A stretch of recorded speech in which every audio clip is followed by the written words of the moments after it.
96문. 하나님께서 제2계명으로 요구하시는 바는 무엇입니까? 답. 어떤 식으로든지 절대로 하나님을 형상화하지 말아야 하며 하나님께서 말씀으로 명하신 방식 이외의 다른 식으로 하나님을 예배하지 않아야 합니다. 97문. 도무지 어떤 형상이라도 전혀 만들지 말아야 합니까? 답. 하나님은 어떤 식으로든지 눈에 보이는 형상으로 표현될 수 없으며 그렇게 표현을 해서도 안 됩니다.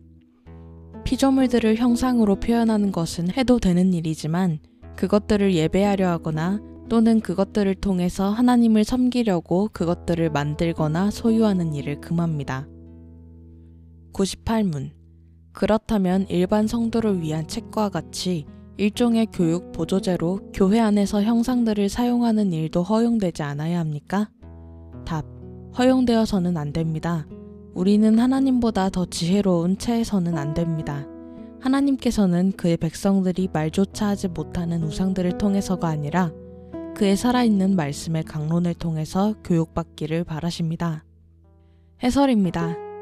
하나님께서는 인간으로 하여금 순종하며 살아야 할 마땅할 규범을 주셨습니다. 이것을 율법이라고 합니다. 이러한 율법을 크게 모든 인류에게 주신 자연법과 모세를 통하여 이스라엘에게 주신 율법으로 구별됩니다. 이 가운데 자연법은 모든 인류의 마음에 기록된 본성의 법, 곧 양심이며 특별히 모세를 통하여 이스라엘에게 주신 율법은 돌판에 기록된 법입니다. 그리하여 율법은 인류에게 주신 하나님의 규범이라는 넓은 의미와 모세를 통해 이스라엘에게 주신 법이라는 좁은 의미로 구별됩니다. 하지만 이 둘 가운데 모세의 율법만을 자연법과 구별하여 특별히 율법이라고 일컫는 일이 일반화되어 있습니다. 그 까닭은 성경에서 율법을 가리켜 말할 때 구약 전체 또는 모세오경을 의미하는 경우가 많기 때문입니다. 모세의 율법은 신앙 공동체로서의 이스라엘이 지켜야 할 종교적 의식법과 국가로서의 이스라엘이 지켜야 하는 시민법, 그리고 십계명과 같은 도덕법 등을 포함합니다.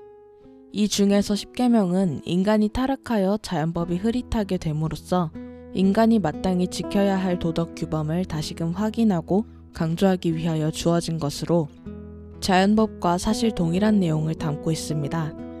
즉 십계명은 다만 이스라엘뿐만 아니라 모든 인류가 지켜야 하는 도덕적 규범입니다.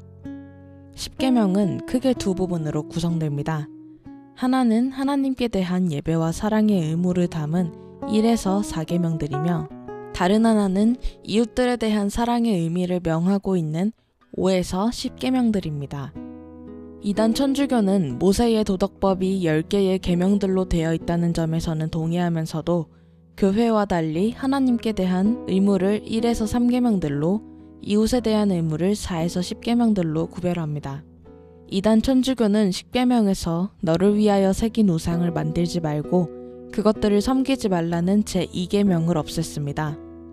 그리고 10계명인 내 이웃의 집을 탐내지 말라, 내 이웃의 아내나 그의 남종이나 여종이나 그의 소나 그의 나귀나 무릇 내 이웃의 소유를 탐내지 말라를 둘로 나누어 남의 아내를 탐내지 말라와 남의 재물을 탐내지 말라고 구분하고 각각 제9계명과 제10계명으로 이해합니다.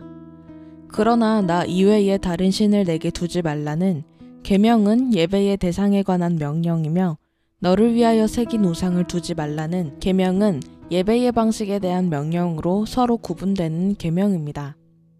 또한 남의 아내를 탐내지 말라는 명령과 남의 재물을 탐내지 말라는 명령은 모두 탐심을 금하는 명령으로 서로 구분될 이유가 없는 내 이웃의 소유를 탐내지 말라는 하나의 계명일 뿐입니다.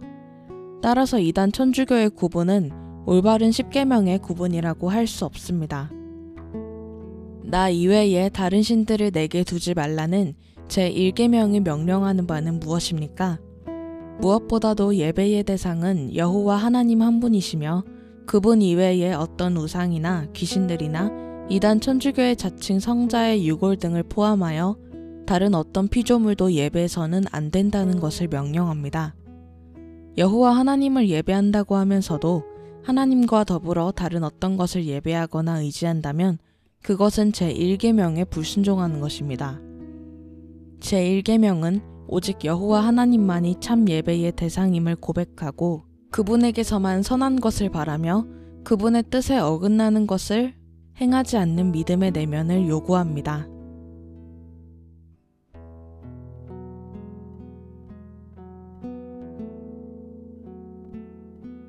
나는 오직 주의 인자하심을 의뢰하여 싸우니 내 마음은 주의 구원을 기뻐하리.